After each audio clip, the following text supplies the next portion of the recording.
Buenas tardes, Adriana. Estamos listos con una audiencia muy interesante. Entonces, para hacerle honor al tiempo, te dejo la introducción. Muchas gracias.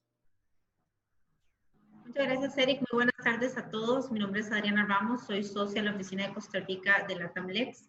Queremos agradecerles a todos los participantes de este webinar impartido por la firma con nuestro grupo de abogados expertos en temas de ciberseguridad y computación en la nube. En nombre de LATAMLEX, firma regional centroamericana, queremos agradecerles a todos ustedes por conectarse esta tarde en este espacio interactivo para analizar qué es ciberseguridad y computación en la nube, la normativa que la rige y la importancia de sus empresas. Aunque estos dos temas parecieran algunas veces ser opuestos, nuestra experiencia en la asesoría de empresas nos dicen que tienen una relación de simbiosis. Por eso es que los temas que nos atañen en este webinar son de suma importancia para cualquier empresa hoy en día. Sin embargo, la pandemia COVID ha obligado a muchos de nuestros clientes a reinventar su giro de negocio, utilizando la tecnología como un nuevo aliado en la generación de sus ingresos.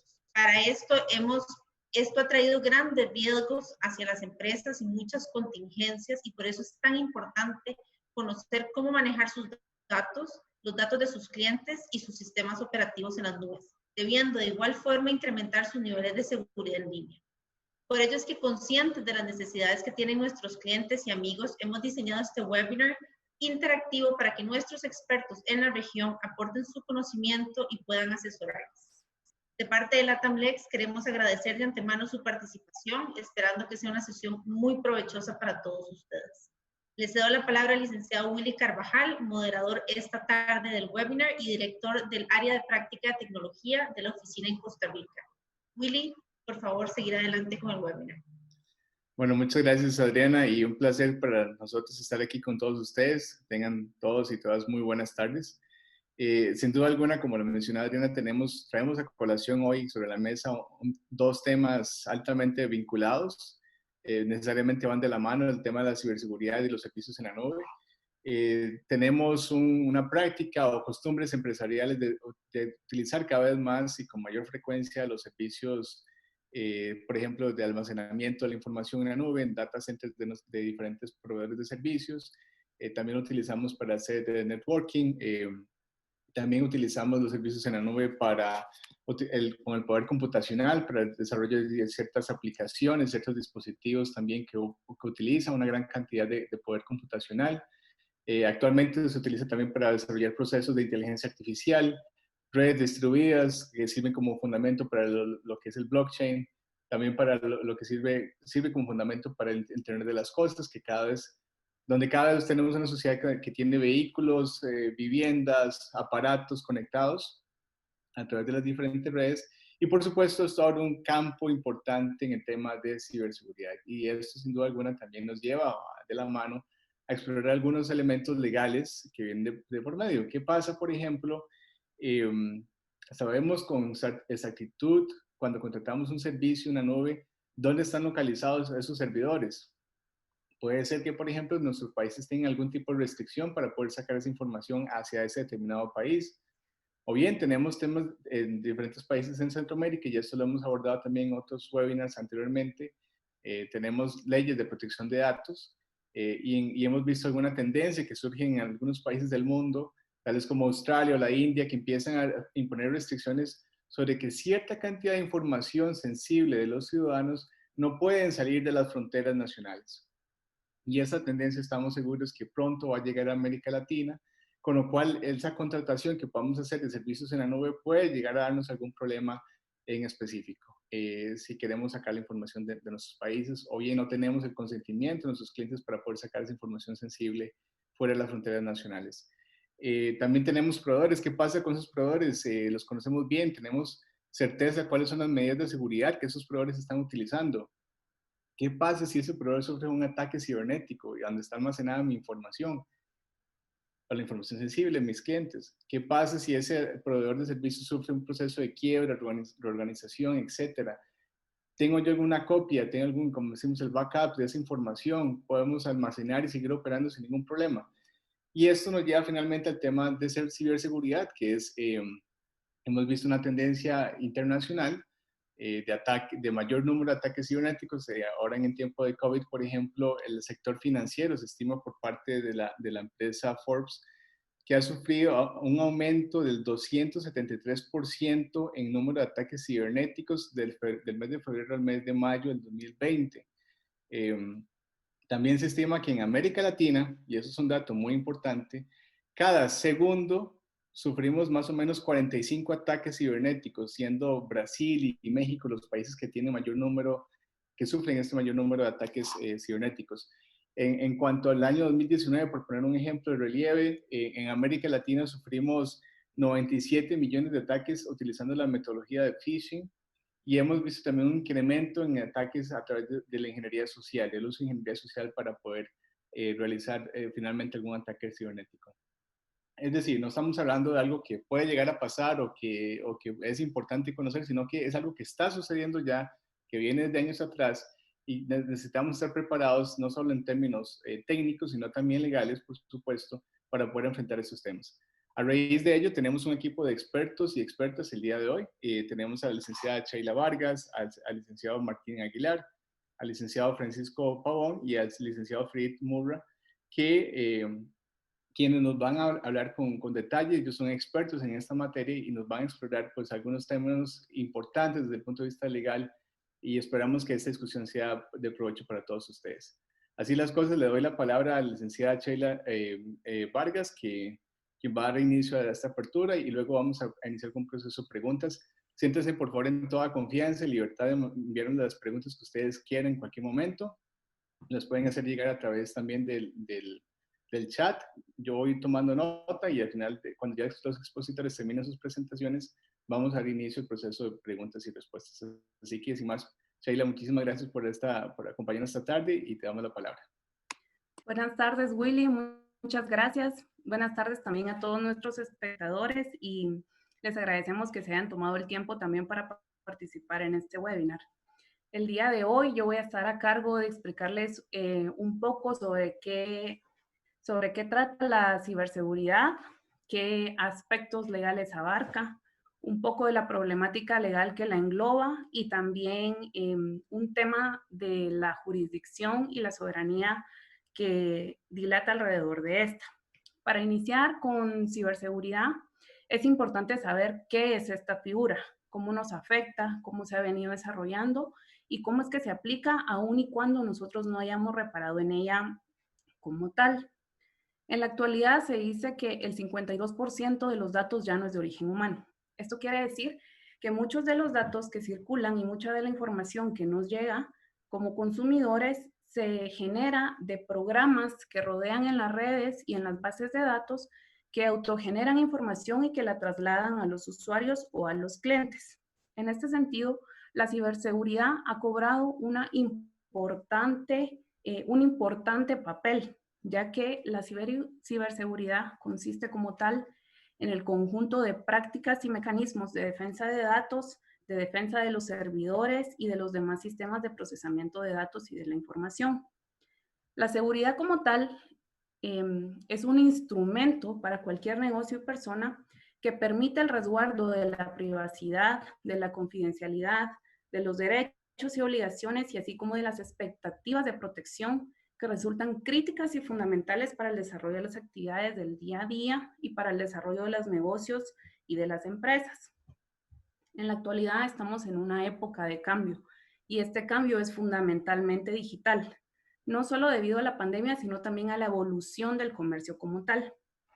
Como resultado de este avance tecnológico que tenemos, hemos visto que la seguridad tradicional, como se ha venido aplicando, resulta insuficiente para cubrir los ataques y la comisión de ciertos delitos y la violación del tratamiento de la información en las plataformas digitales. En cuanto a este tema, podemos identificar varios tipos de seguridad.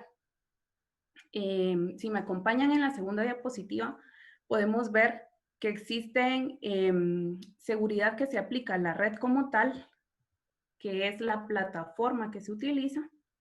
Una seguridad que va en atención a las aplicaciones o los medios que se utilizan para el desarrollo de los negocios día a día.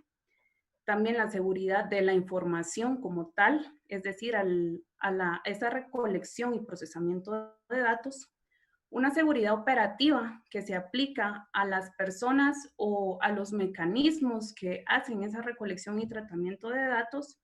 Y también la capacitación del usuario para que él emplee mecanismos de autodefensa y de seguridad por parte propia.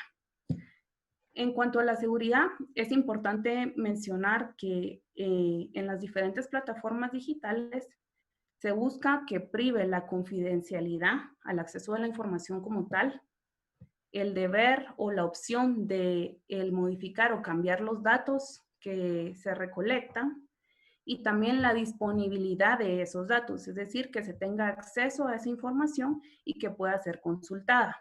Para los usuarios, tanto como para las empresas o proveedores, estos temas son principales y deben de mantenerse bajo reserva de confidencialidad. Esto quiere decir que la empresa debe de contar con los mecanismos suficientes y las medidas de seguridad correspondientes para cada caso para prevenir ataques que tengan como fin la sustracción de esta información y el mal uso de la misma. Se habla también de 3 tipos principales de seguridad que deberían tenerse en alguna empresa o en cualquier negocio que utilice una plataforma digital. Estas son una seguridad que es interna, que es en relación al control de los empleados encargados de la recolección de la información, de su tratamiento, procesamiento e ingreso a estas bases digitales. Una seguridad que es externa, que es la utilización de mecanismos como son las licencias, antivirus, cifrado de datos en páginas web, por ejemplo.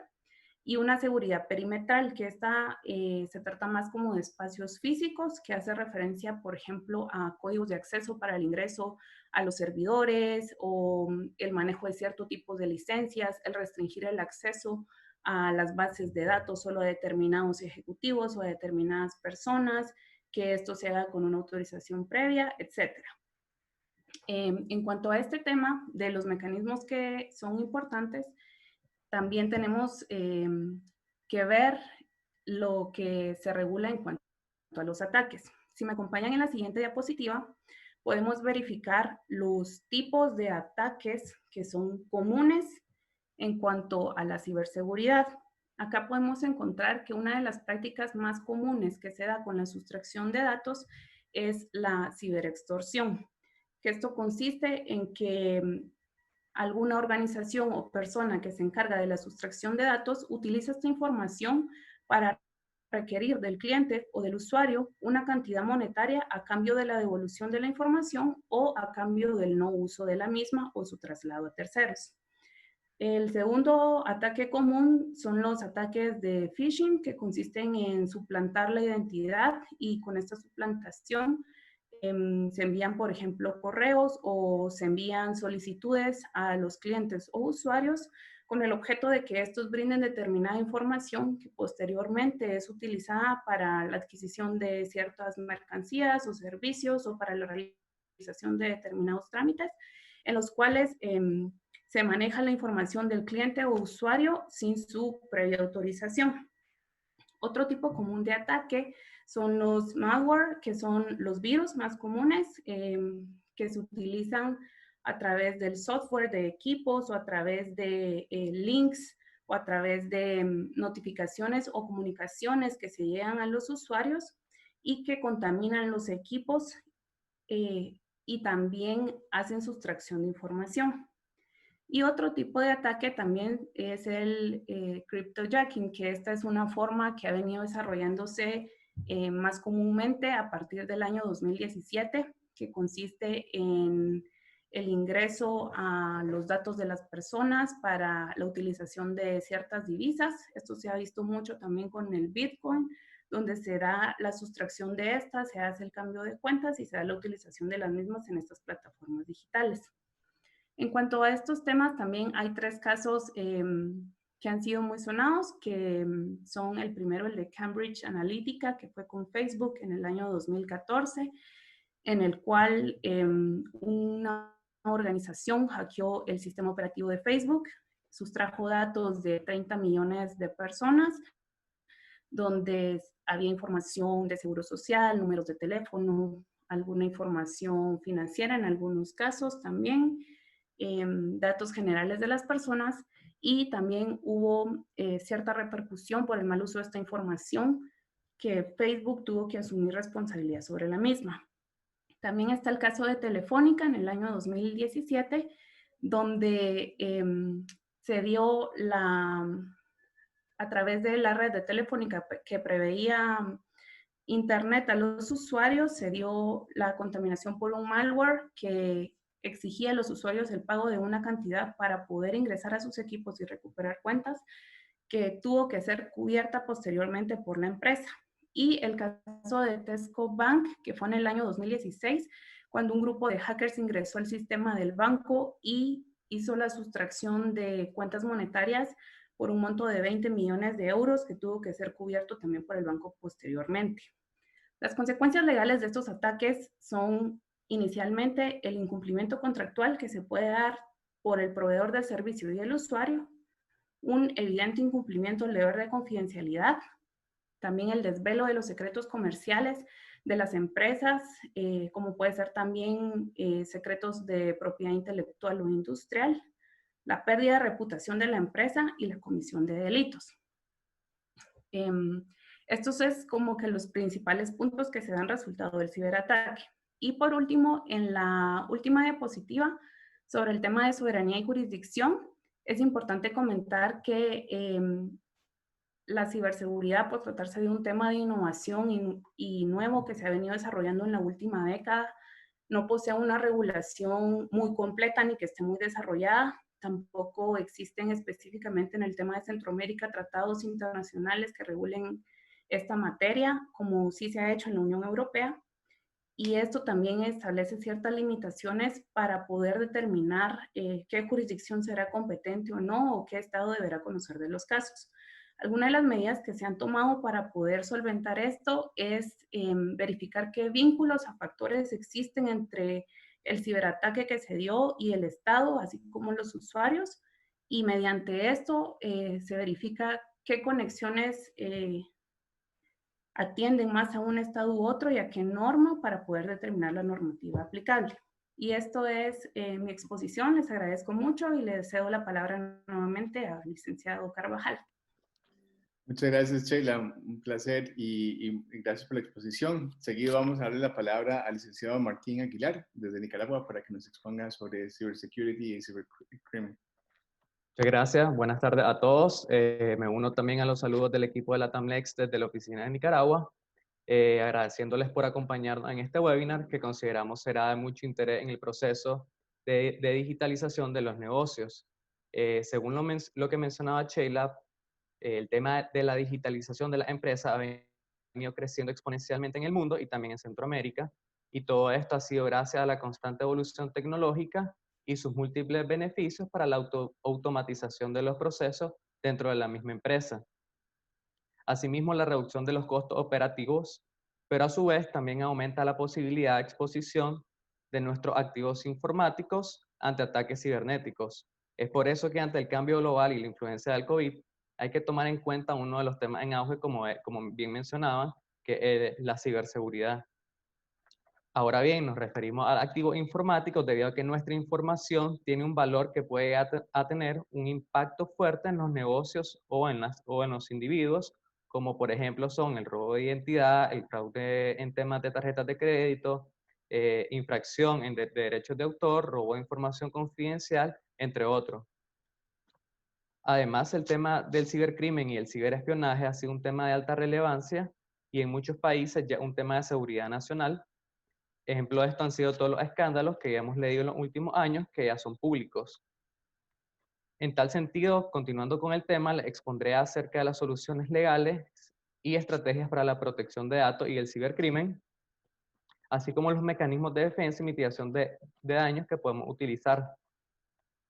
Entrando en materia, se mencionaba que la ciberseguridad es la protección de activos a través del tratamiento de amenazas que ponen en riesgo la información que es procesada, almacenada o transportada por los sistemas de información que se encuentran interconectados. Según el proyecto de la ley de Iowa, no define la ciberseguridad como tal, sino el propósito de la misma, como es el de proteger un sistema de información o información que se almacena, se procesa o se transita por un sistema de información de una amenaza de ciberseguridad o vulnerabilidad de seguridad. Ahora bien, también es necesario que definamos qué es el cibercrimen, el cual también es conocido en otras jurisdicciones con otros nombres, como son los delitos informáticos o cibernéticos, ciberdelitos, ciberdelincuencia, entre otros. Según la Interpol, la ciberdelincuencia pura se refiere a los delitos contra computadoras y sistemas de información con el objetivo de lograr el acceso no autorizado a un dispositivo o negar el acceso a un usuario legítimo. Asimismo, como se mencionaba, existen diferentes tipos de cibercrimen, como lo son el smishing, ransomware, skimming, phishing, entre muchos otros, los cuales tienen diferentes modos de operar, y con el tiempo nos vamos dando cuenta de que las personas que están detrás de estas pantallas realizando estos crímenes no tienen el mismo propósito que en años anteriores, como era el ocio, sino que han visto una oportunidad de negocio por estos medios ilegales para obtener ganancias. Ahora bien, ¿por qué esto ha sido una problemática mundial? Bueno, porque la cantidad de dinero que estas personas obtienen a través del cibercrimen es demasiado alto. Y como mencionaba al inicio, se ha vuelto un tema de gran interés a la seguridad nacional de los países por el tema del ciberespionaje.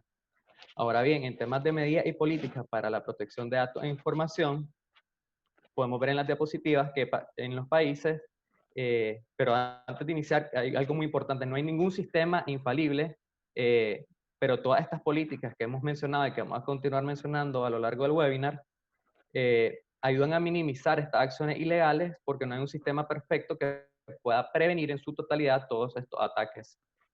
Ahora bien, en el tema de los países, los gobiernos tienen que acelerar sus esfuerzos humanos y sus recursos para combatir estos delitos por su alta relevancia. Es de conocimiento general, ahora que se cometen estos delitos, inclusive que con facilidad entran a las páginas gubernamentales. Es por eso que se debe contar con legislaciones actualizadas a los casos que se van desarrollando en cada jurisdicción. Para los negocios e empresas existen diferentes medidas a tomar en cuenta que se deben intensificar en base a la complejidad de cada coyuntura, negocio, información que se trata. Es por eso que se debe hacer un estudio del caso en concreto de lo que se pretende proteger para encontrar la manera correcta para la prevención de los daños del ciberataque. Podemos tomar en cuenta, para hacer este estudio, el tipo de negocio. Aquí también nos referimos al objeto social de la empresa. Se debe hacer una evaluación basada en riesgo. Se debe también tomar en cuenta el nivel de riesgo de la información que se está manejando. A partir de ahí vamos a poder identificar la herramienta correcta que se adecue al negocio. Por ejemplo, si cuenta con un software específico, ya sea el cloud computing, es importante saber los niveles de prevención que se deberían de adaptar a los parámetros que acabo de mencionar y verificar también con quién contrataremos este tipo de servicios y los términos dentro de la contratación de estos mismos. También es muy importante mantener una revisión continua del funcionamiento de todos estos procesos que acabo de mencionar. En base a esto, les referimos la importancia de la utilización de los diferentes sistemas digitales para mejorar la eficacia dentro de la empresa, como lo es, por ejemplo, el cloud computing, que se abarcará más adelante, en el cual cuenta con un conjunto de softwares que ayudan a gestionar de mejor manera nuestros negocios y proteger nuestra información. Ahora bien, también podemos tomar en cuenta otras recomendaciones para los pequeños negocios y para los individuos, como es mantener en nuestros móviles, computadoras, cuentas personales o empresariales, contar con contraseñas seguras, estarlas modificando constantemente, evitar caer en los anuncios de la web mediante la utilización de firewalls para bloquear el acceso no autorizado, la utilización de antivirus, contar con sistemas operativos confiables y la revisión de los términos y condiciones de los contratos cuando se accede a un software y mantener la seguridad física de nuestro equipo. Ahora bien, en las siguientes diapositivas podremos observar que podemos ayudarnos de la protección legal en estos temas. como bien mencionaban, la naturaleza sin fronteras del ciberespacio dificulta que las autoridades competentes respondan a este tipo de delitos, pero con los tratados internacionales, como bien se mencionaba, son un referente o una guía para el castigo de estos ilícitos. Ahora bien, más enfocado en la región, en Guatemala, Honduras, Nicaragua y Costa Rica, estos delitos se encuentran tipificados de manera general en el Código Penal de cada país. Y hasta el momento El Salvador es el país que ha dado el primer paso en establecer la legislación concreta al respecto para intentar proteger la seguridad de datos. También es importante mencionar que la regulación de crímenes cibernéticos es un avance para el desarrollo del derecho de las nuevas tecnologías que surgen diariamente.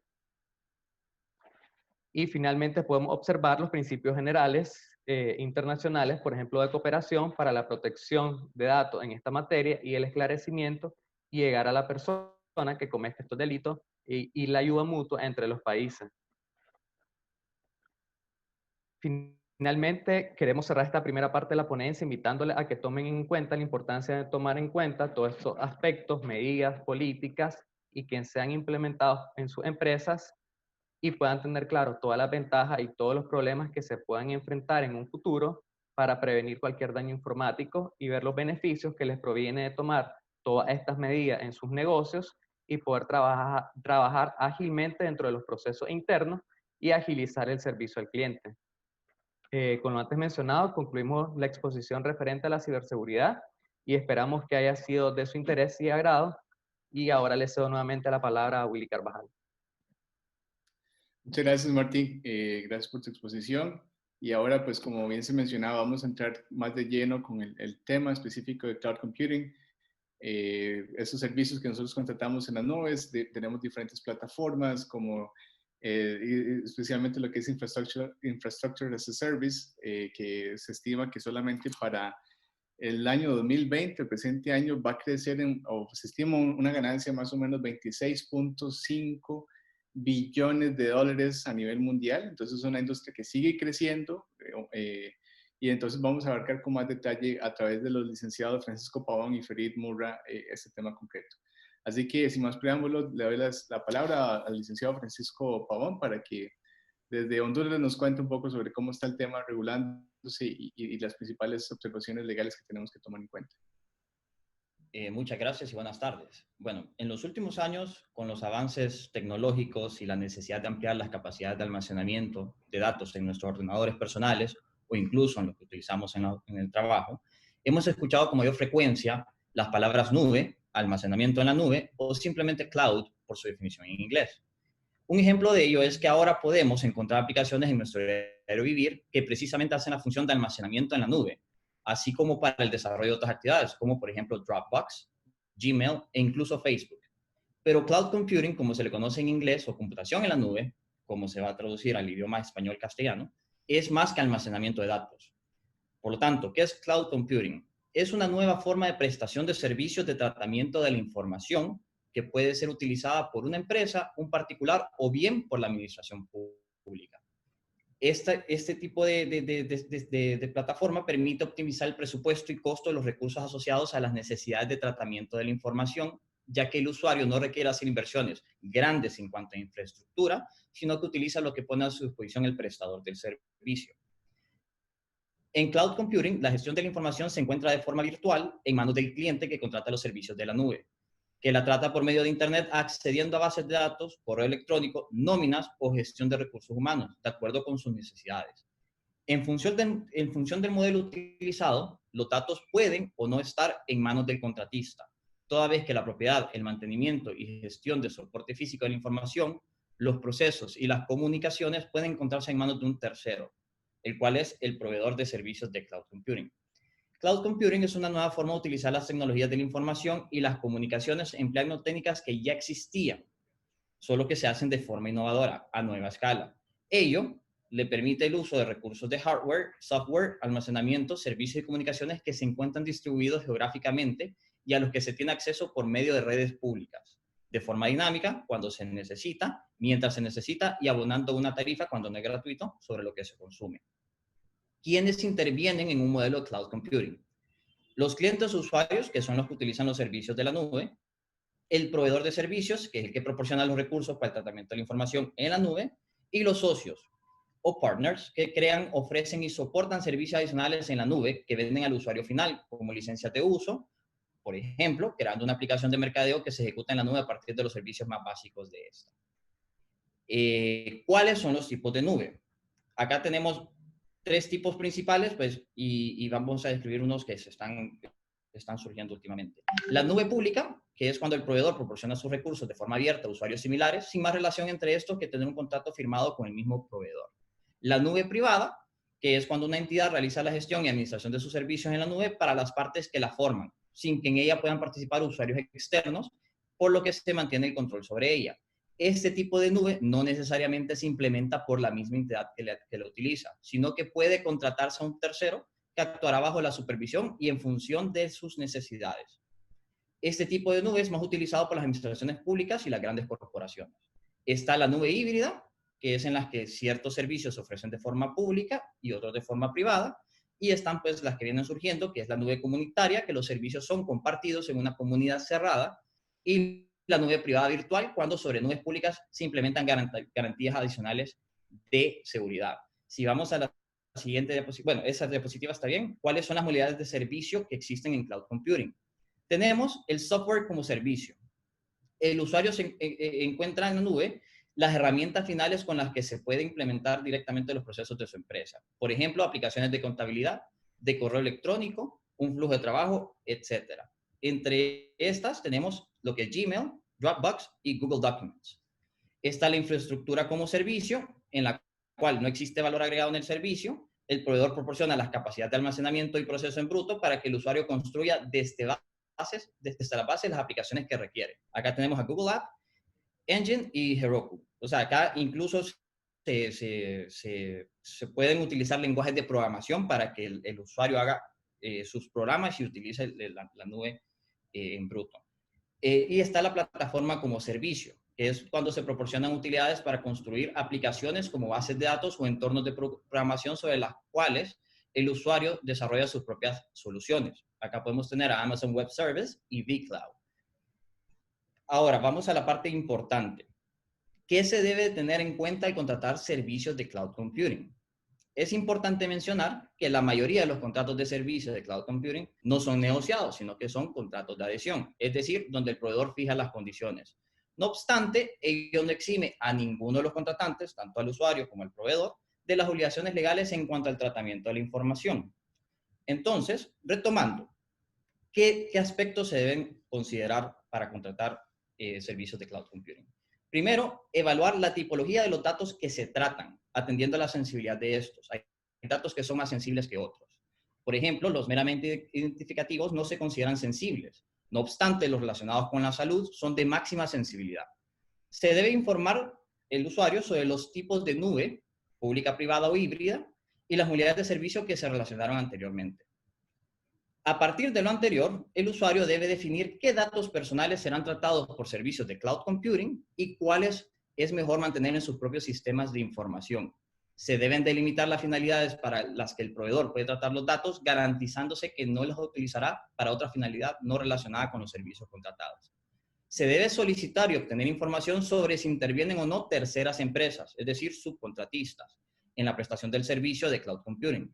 Conocer cuáles son estas empresas, qué alcance tienen los servicios que se subcontratan y asegurarse que las garantías jurídicas asumidas por los subcontratistas para el tratamiento de datos son equivalentes a las que el proveedor asume. Se debe incorporar cláusulas para la protección de datos personales en el contrato. Si vamos a la siguiente diapositiva, donde seguimos con las recomendaciones, por favor.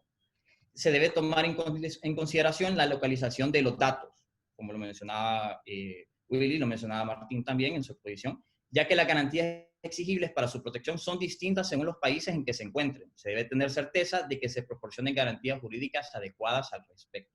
Se debe asegurar de que se cumplen las medidas de seguridad ofrecidas y garantizadas por el proveedor. Esto se puede hacer a través de una auditoría, por ejemplo, a los sistemas del proveedor. El proveedor debe garantizar la confidencialidad de los datos únicamente para los servicios prestados y así debe hacerlo saber al personal que para él trabaja. Se debe solicitar información y garantías al proveedor sobre la portabilidad de datos personales.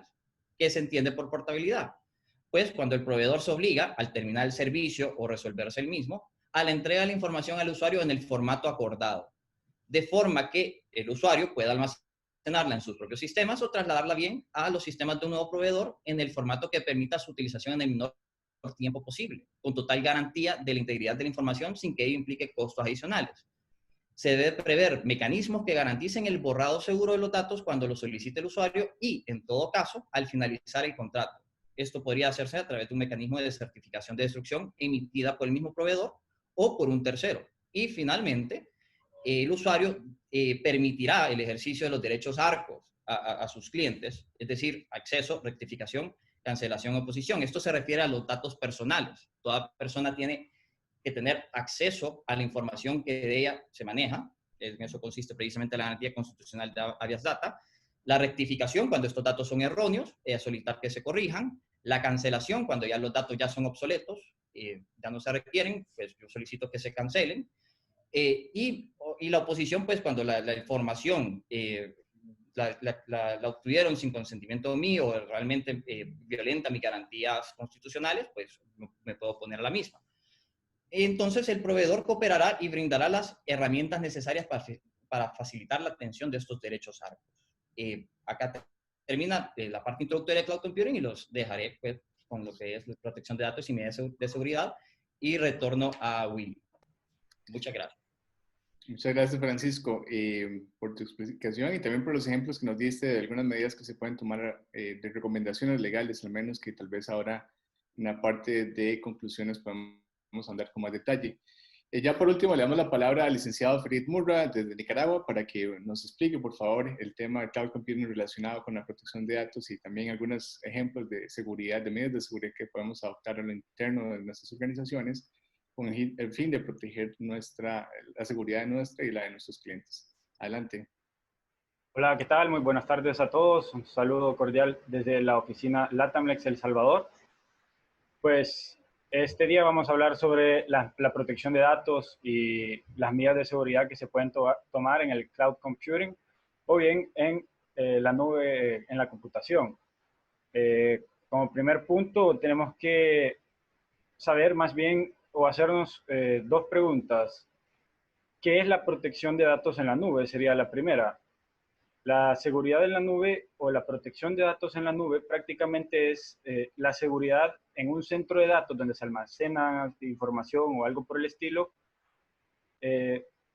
para poder mantener costos de operación, etcétera, y así poder bajarlos. En este sentido, la protección de datos juega un papel fundamental, ya que no se mantienen estos costos de mantener las instalaciones, el hardware en la nube.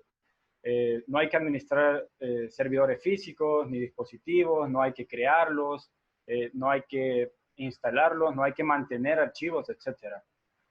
Los datos viajan, por ejemplo, a través del Internet, uno los sube, como mencionó nuestro compañero Francisco, lo sube a la plataforma que uno decida, a través de la conexión del Internet, mediante un correo electrónico o algo por el estilo. Y por otro lado, también necesitamos saber cuáles son las ventajas que nosotros tenemos al usar la seguridad en la nube. La primera son los menores gastos permanentes en una empresa. Con los centros de datos propios, las empresas tienen que pagar recursos de seguridad o algo por el estilo. En cambio, con una nube, solamente se paga por la seguridad que se utiliza en la nube. Es decir, los que las empresas hayan decidido adoptar, ya que hay varios tipos de seguridad, como lo vamos a mencionar más adelante. De esta manera, las empresas se podrían ahorrar unos gastos que son pues innecesarios ahora con la tecnología. Como segundo punto, también tenemos que la seguridad de la nube se actualiza constantemente, así como una aplicación en el teléfono. Por ejemplo, si la seguridad de la nube que uno contrató ya está quedando desfasada, por decirlo así, la misma empresa se encarga de actualizarlo y así pues es algo ventajoso pues porque se necesita para actualizarse de vez en cuando, ¿verdad? Así como una aplicación normal en nuestro teléfono, cada vez van surgiendo nuevas necesidades y pues las empresas lo van contratando. El simple hecho de que los datos que uno almacene en la nube, por decirlo así, abandonen la empresa, es un riesgo bastante alto. Por ejemplo, la privacidad de los datos que se utilizan para almacenar en la nube, como por ejemplo un hacker o algo por el estilo malintencionado que trate de interceptar estos datos cuando están siendo transferidos al Internet. Como por ejemplo en la oficina nuestra en El Salvador, ahorita con esto de la pandemia COVID-19, la mayoría de abogados en la oficina han tenido que trabajar desde sus casas. Por lo tanto, este VPN que se utiliza para poder trabajar desde casa tiene que estar seguro para que cualquier otra persona malintencionada que pueda intentar trabajar o pueda intentar interceptar estos datos para cualquier otro fin que no sea el que los clientes lo confiaron a la oficina, puedan tener esta seguridad. Esto nos lleva a nuestro siguiente tema, que por favor pueden pasar a la siguiente diapositiva, que son las medidas de seguridad que podemos adoptar. Estas son dos. Los proveedores de servicios en la nube ponen en práctica medidas de seguridad para proteger la privacidad de datos que se suban a la nube. La empresa que se utilice, por ejemplo, está Amazon Web Services o los que mencionó Francisco en las diapositivas pasadas, tienen que disponer una infraestructura informática necesaria, dependiendo para lo que vayan a utilizar en el cloud. Y pues unas prácticas que nosotros recomendamos para la seguridad en la nube son los siguientes, como por ejemplo, primero, acuerdos contractuales, fijando responsabilidades. Esta práctica es fundamental a la hora de contratar un proveedor en la nube, ya que en este acuerdo se establecen las responsabilidades de las partes involucradas, donde se fijan los niveles de control sobre los servicios y productos a contratar, así como la seguridad de los mismos. Y dos, establecer un diseño de la arquitectura en la seguridad. Ambas partes deben detallar el contrato de arquitectura de la seguridad, utilizarla en torno a lo que se pretende cuidar o conservar en la nube. Como por ejemplo, se puede utilizar un firewall, que esto prácticamente es un software que actúa como intermediario entre una red local y una o varias redes externas, para que terceros no puedan tener acceso a ella, como por ejemplo lo que les mencionaba. En la oficina, nosotros, ahorita los abogados se encuentran desde su casa trabajando, pero ellos tienen a través de un VPN toda la información que tenían en la oficina. Por lo tanto, debe haber un firewall, como dice la palabra en inglés, algo que proteja que nadie pueda interceptar los datos. Es decir, la información sale localmente desde la oficina hacia las casas de los abogados. Y entonces debe haber algo en sí que no permita que puedan interceptar toda esta información pues, valiosa para nosotros de nuestros clientes. También podemos obtener antivirus para evitar cualquier tipo de ataque por medio de virus. Y también tenemos la protección anti-DDoS. Es un servicio que permite aliviar un ataque del servicio a un sistema de computadoras que están expuestos a una red pública. Por ejemplo, en El Salvador existe una aplicación de servicio a domicilio que se llama Hugo App. Entonces, trabajan en la aplicación a través de la nube y, por ejemplo, se satura la aplicación Hugo App y ya me ha pasado por mí en lo personal y no se puede pedir de un restaurante o no se puede usar la aplicación. Entonces, puede que alguien lo haya hecho intencionalmente a través de estos DDoS. Entonces, esta protección anti-DDoS consiste en eso.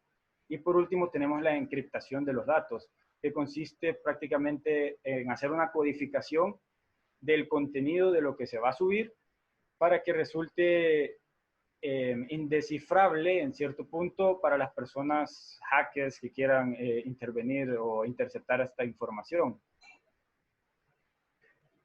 Como por ejemplo podemos tener también una de las últimas actualizaciones de WhatsApp. Podemos ver que ahora en la parte de arriba del chat dice este chat ha sido encriptado. Es decir, si este WhatsApp, este chat, alguien lo desea intervenir, a ellos solamente les va a aparecer una codificación que no la pueden descifrar, no tiene ningún sentido. Estas pues serían una de las recomendaciones que nosotros les podemos brindar para que puedan optar como medidas de seguridad. Y bueno, Willy, te cedo la palabra para que continuemos con las preguntas. Gracias, Ferid, y gracias a todos ustedes por la participación. Aquí en Costa Rica está lloviendo muy fuerte en estos momentos, así que espero que me escuchen bien. Dicho lo anterior, bueno, vamos a abrirle espacio para las preguntas del público y hemos ido aquí anotando algunas observaciones que son importantes. Y uno de los asistentes nos pregunta, ¿qué tipo de medidas legales y qué consejos legales ustedes les pueden brindar a las empresas en el caso que tengamos una situación donde la empresa sufra un ciberataque y se robe información, por ejemplo, de un cliente nuestro y ese cliente luego quiera demandarnos a nosotros porque no tomamos las medidas suficientes de ciberseguridad y por lo tanto permitimos o facilitamos por acción o por omisión, digamos, puede ser una negligencia o cualquier otro tipo, que se fugara o que se robara esa información. En resumen ¿qué medidas legales podemos nosotros, qué consejos legales podemos dar a nuestros clientes que en el caso de que por alguna circunstancia algún tercero malicioso ingrese en nuestros servidores de nuestras empresas, se roba información de nuestros clientes y ese cliente pretende alguna acción contra nosotros? No sé, tal vez cualquiera de ustedes quiera contestar. Sheila, Martín, bienvenidos a responder. Muchas gracias por la pregunta. Bueno, esto es un tema jurisdiccional un poco amplio. Sería interesante valorar los detalles del caso específico y el país en concreto y evaluar la manera correcta de proceder en este caso.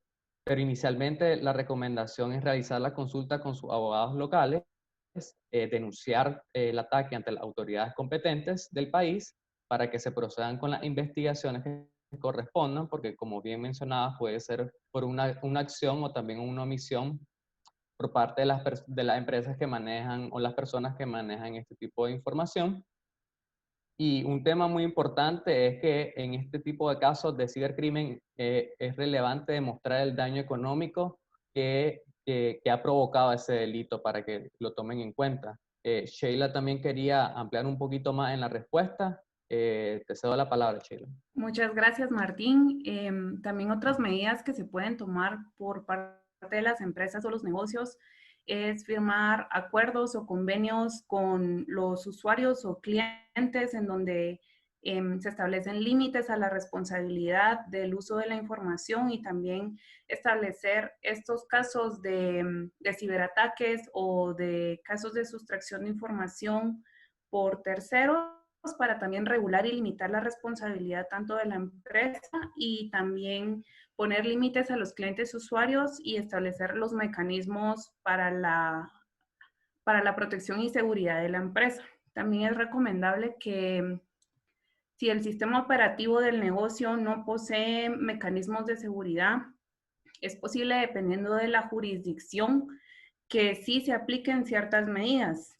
Entonces, también es importante la utilización de estos mecanismos y herramientas, por ejemplo, contratar licencias o establecer antivirus, poner ciertos cifrados a las páginas o requisitos para también prevenir este tipo de ataques. Gracias.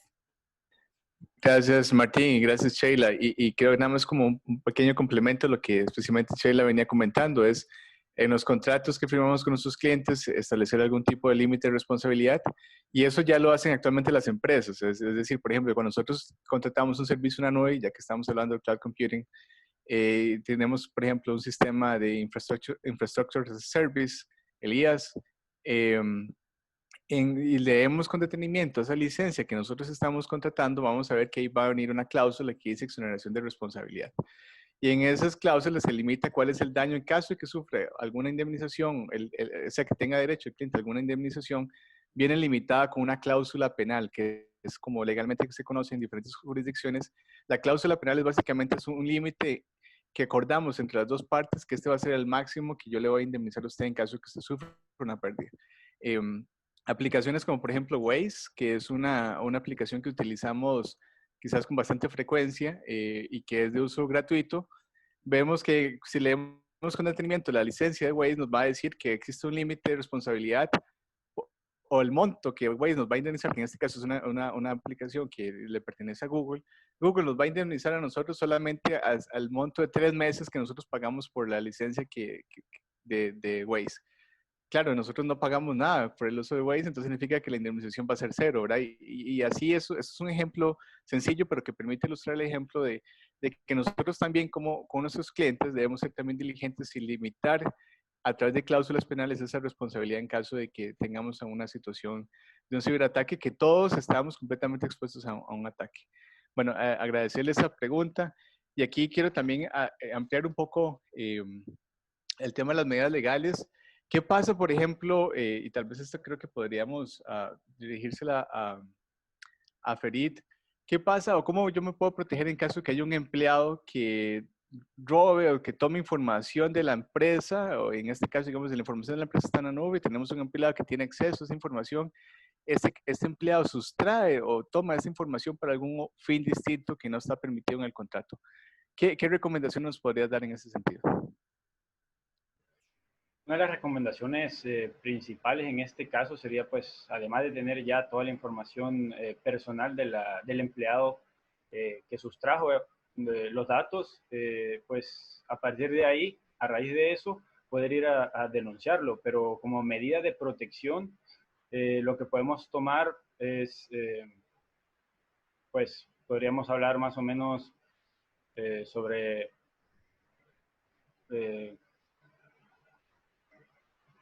los datos de la persona, ¿verdad? Para poder irlos a denunciar.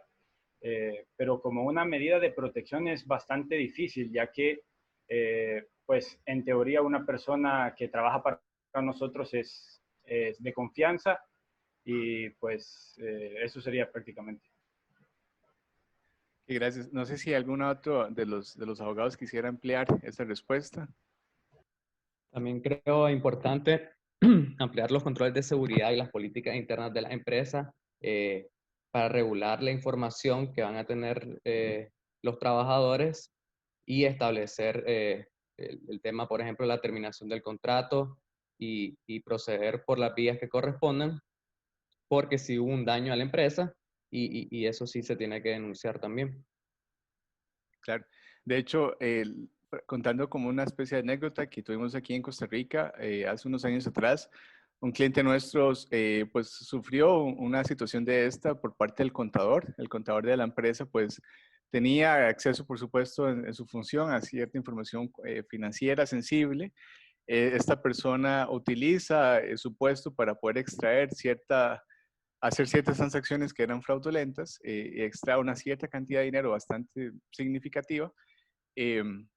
Y una vez que llega el que se pone en la denuncia ante el organismo de investigación judicial, que en caso de Costa Rica ese es el órgano o la policía que va a investigar, la policía judicial que va a investigar este caso, cuando llega a la entrevista con el cliente, con la víctima en este caso, nos preguntaron, bueno, demuéstranos cuál es el perfil del cliente laboral y cuáles son los accesos que esta persona tenía específicamente. Claro, el problema era que enfrentaba esta empresa es que esta persona, el contador, tenía una relación de ya más de 20 años de confianza, era una relación como de que no estaba bien regulada, no estaba bien documentada, no habían controles del acceso a la información. Y por lo tanto, entonces, esta relación de confianza al final sirvió como un elemento para que sea muy difícil luego penalmente poder procesar a esta persona porque no hay cómo demostrar que en efecto él tenía acceso a este usuario, a esta contraseña, que tenía estas obligaciones, estas funciones y que por lo tanto transgredió el contrato laboral. Entonces sí, una recomendación importante en este ámbito laboral es tener mecanismos de control bien claros, establecer cuáles son los perfiles de trabajo, hasta dónde llega los alcances y los límites de la información que él puede acceder y que en caso de que ocurre un siniestro de esta naturaleza, pues podamos nosotros luego interponer una denuncia ante las autoridades correspondientes y pretender algún resarcimiento de daños y perjuicios. Sheila, una pregunta. ¿Cómo podemos mejorar la ciberseguridad en las empresas? ¿Qué consejos nos darías?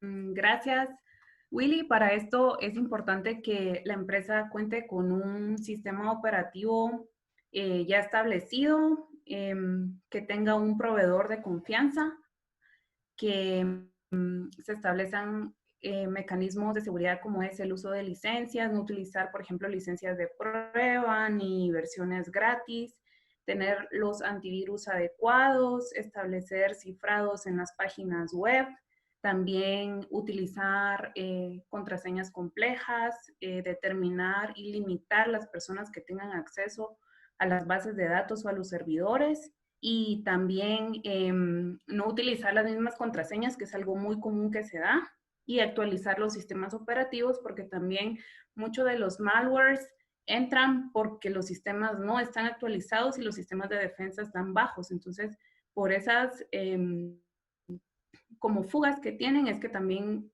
los ciberataques son muy comunes. Muchas gracias, Sheila. También uno de los participantes nos pregunta, cuando nosotros realizamos pagos en línea, esa información queda en la nube siempre. No sé si cualquiera de los asistentes, perdón, de los expertos nos quiere contestar esta pregunta. Cualquier cosa le repito, cuando nosotros hacemos pagos en línea, digamos un pago a través de la tarjeta de crédito y hacemos una compra en Amazon, por poner un ejemplo, esta información queda siempre en la nube. Y si es así, digamos, ¿qué medidas entonces como consumidores deberíamos tomar en cuenta?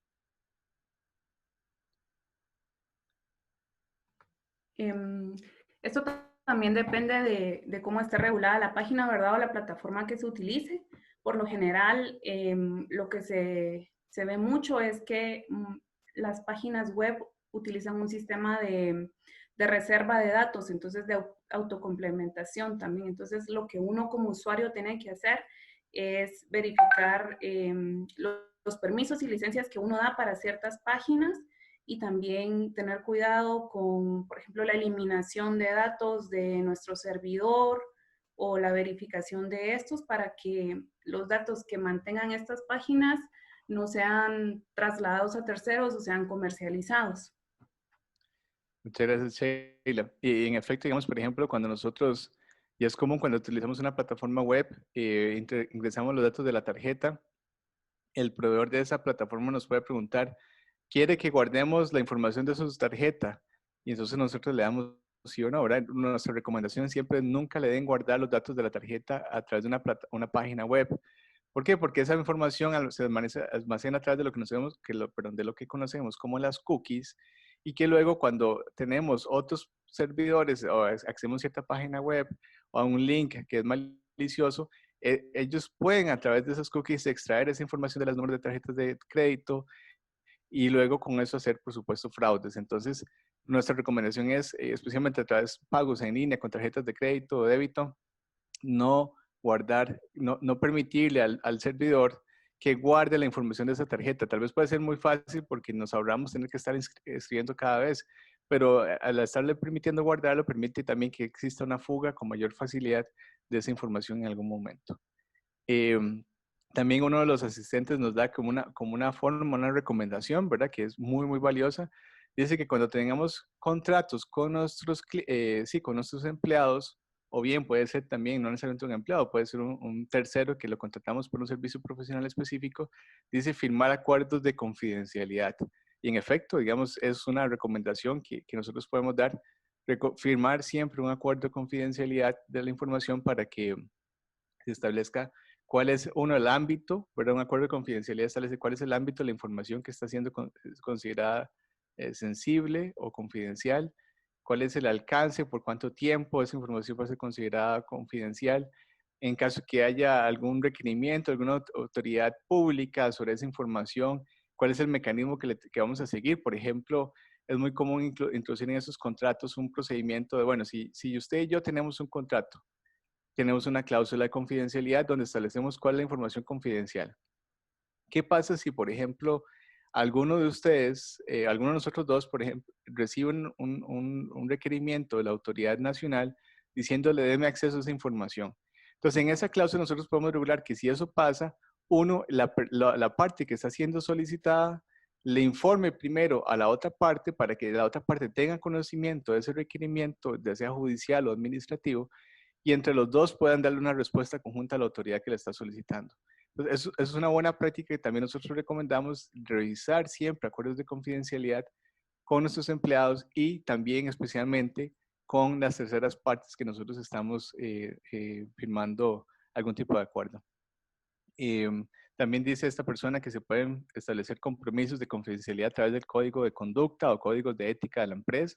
En efecto, eso es un tema, digamos, también fundamental y que incluso también ahorita que estamos hablando de temas de tecnología y que ya incluso creo que Sheila y Francisco mencionaban anteriormente el tema de propiedad intelectual, ¿verdad? ¿Qué pasa cuando nosotros tenemos... recordemos que la propiedad intelectual tiene muchas formas, no necesariamente la propiedad intelectual requiere de un registro para que nazca el derecho, ¿verdad? Por ejemplo, todo lo que son derechos de autor nace con solo la publicación, o que nazca la vida real, esa publicación, ese libro, lo que sea, ya por sí solo nace el derecho, no requiere que yo vaya ante una autoridad nacional para que me ponga un sello y me dice usted tiene un derecho de autor, nace por sí solo. Tenemos en nuestras empresas un montón de propiedad intelectual, tanto nuestra como secretos comerciales también, por ejemplo, y también información confidencial de nuestros clientes. ¿Qué pasa entonces? La pregunta para ustedes es, tal vez Francisco, Sheila, ¿cómo proteger esa información confidencial, esos secretos comerciales de nuestros clientes?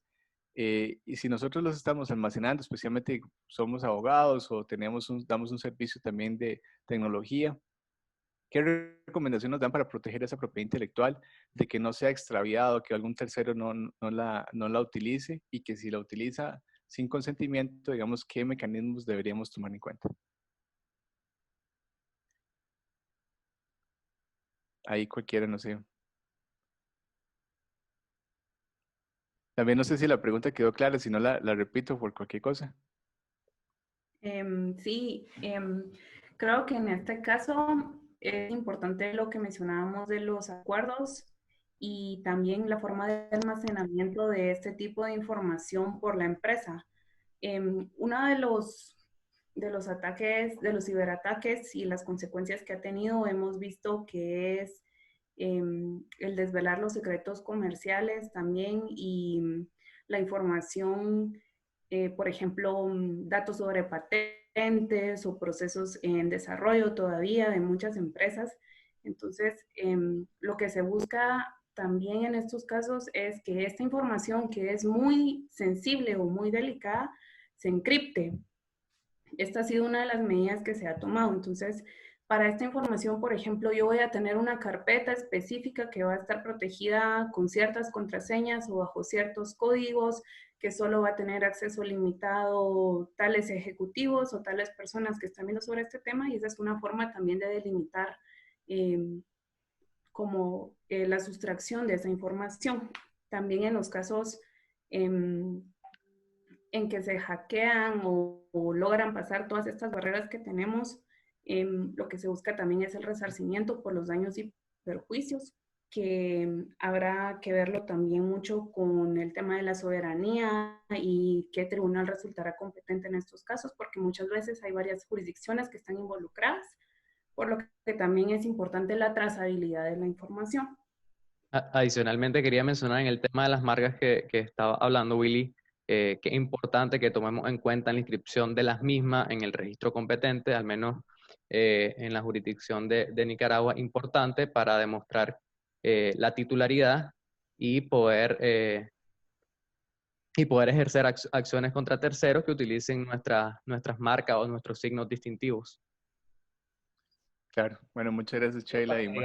Al tema de manejo de la información, de repente también los contratos de servicios profesionales con los clientes, establecer condiciones de, bueno, cuando ya se deja de prestar el servicio profesional a este cliente, ¿quién va a conservar la información? Si se va a devolver o va a quedar en los archivos del despacho legal.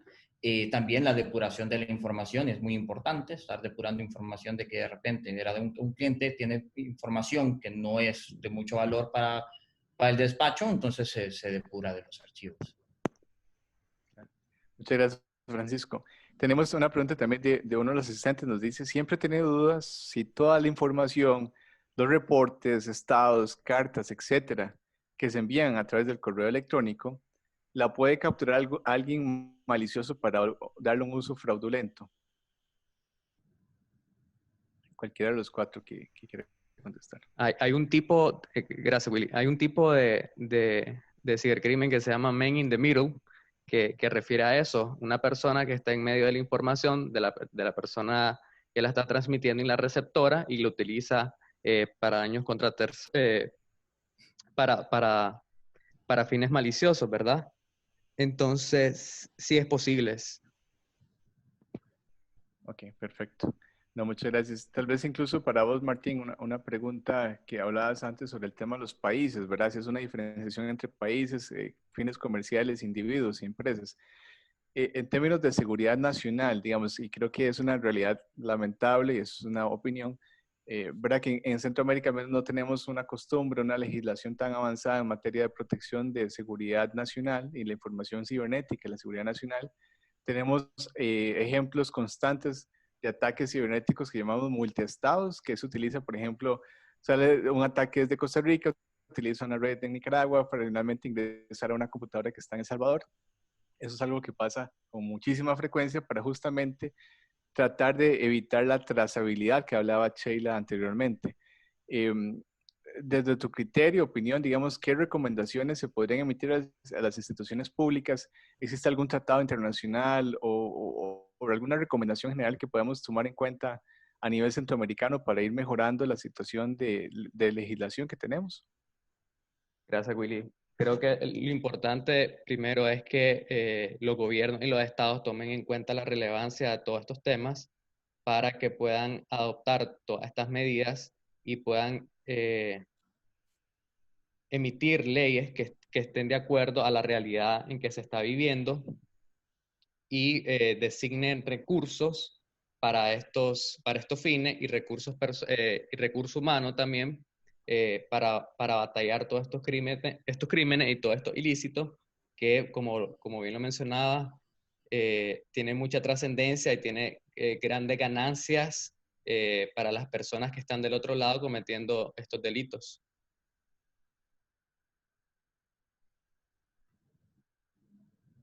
Pero no sé si alguno de los demás participantes quisiera complementar alguna otra idea final. De no ser así, pues les agradezco mucho a todos ustedes, Martín, Sheila, Ferid y Francisco, excelente exposición, y a todas las personas que nos acompañaron el día de hoy. Ya estamos sobre el tiempo, así que agradecerles nuevamente por su participación. Es un tema que sin duda alguna genera mucha discusión, muchas preguntas todavía quedan en el aire porque son temas que cambian constantemente, pero aquí tenemos en la TAMLEX un equipo de expertos en esta materia que los pueden asesorar a ustedes y a sus empresas en políticas, contratos, medidas de protección legal para que en el caso que ustedes sufran un ciberataque o que necesitan contratar los servicios en la nube de algún proveedor, podamos revisar esas licencias, esos contratos y garantizarle, o al menos desde un punto de vista legal, sentirnos cómodos de que están tomando las mejores medidas, la correcta diligencia, y que si por algún motivo u otro ocurre algún ataque, pues ustedes tengan herramientas para poder defenderse. Así que recordarles que estamos en Facebook, en LinkedIn, y en otras redes sociales que pueden ver aquí a través de su pantalla. Y aquí alguien nos pregunta que si luego podemos enviar la presentación a través del correo electrónico. Creo que no hay ningún problema si ustedes lo autorizan para que luego a través del administrador de la TAMLEX le podamos hacer llegar a los asistentes la presentación de hoy. Muchísimas gracias, feliz tarde para todos ustedes y de verdad que agradecerles una última vez por su atención. Hasta luego. Feliz tarde y hasta luego, muchas gracias.